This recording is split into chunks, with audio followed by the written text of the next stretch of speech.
Si Salvatore Garau ay pinanganak noong 1953. Isa siyang Italian artist mula sa Mediterranean island ng Sardinia, Italy. Nag-aral siya sa Accademia di Belle Arti di Firenze, isang institutional art academy sa Florence, Tuscany, Italy, at graduate siya rito noong 1974. Noong 1977, naging drummer siya ng isang progressive rock group na Stormy Six. Matapos ito madisband, dito na niya pinasok ang pagiging visual artist. Naganap ang kauna-unahan niyang solo show noong 1984 at nag-participate sa ginanap na 50th Biennale di Venezia noong taong 2003 at pinakita ang kanyang mga artwork sa European Parliament sa Strasbourg, France sa kaparehas na taon. Noong taong 2005, ipininta niya ang abstract work sa isang 200 square meter sheet ng PVC na siyang nag-cover sa scaffolding ng isang gusali sa Corso Magenta sa Milan, Italy. Nag-install din siya ng tinawag niyang HT Sacro Stagno sa Sardinia noong 2006. Ito yung paglalagay niya ng malaking fish pan sa sahig ng 3 simbahan na para sa kanya ay isang artwork.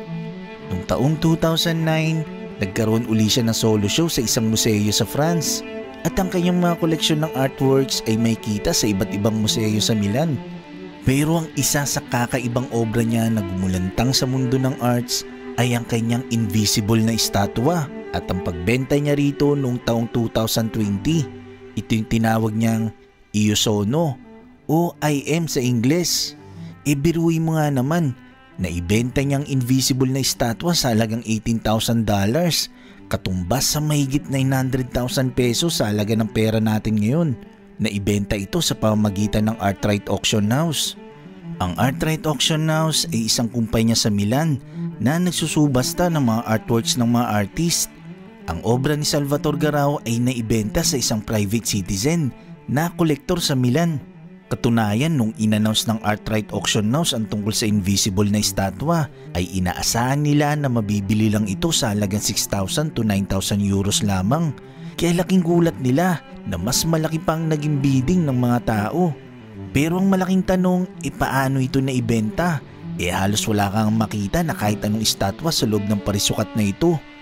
Well, ayon kay Salvatore Garau na artist na may pakanaan nito, ang obra niyang estatwa bagamat hindi nakikita ng pangkaraniwang mata, nakikita naman daw ito ng poong may kapal.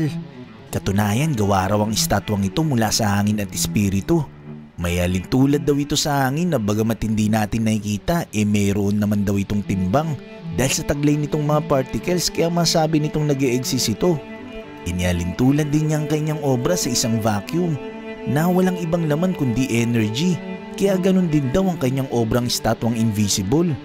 Binanggit din niya na ang kanyang obra ay nagtataglay ng energy na nagko-condense at nagtatransform into particles. Kaya nung nagdesisyon daw siya na i-exhibit ang kanyang sculpture na invisible sa isang espasyo, ang espasyo daw na ito ay magko-concentrate ng certain quantity at density of thoughts sa isang precise point.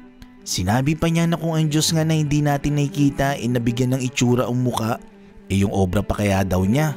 Kaya wag daw kayong makonfuse dahil ito raw ay art.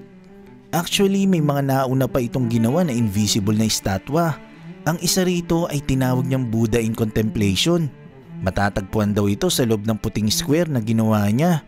Hindi ito nakikita ng pangkaraniwang nilalang. Pero sabi niya na ang art na ito ay nag-e-exist. Hindi niya ito ibinenta at kasalukuyang nakadisplay sa Piazza della Scala sa isang park sa Milan, Italy. Ayon kay Salvatore Garau, it is a work that asks you to activate the power of imagination, a power that anyone has, even those who don't believe that have it. Bukod dito, may ginawa pa siyang invisible sculpture na tinawag niyang Aphrodite Christ.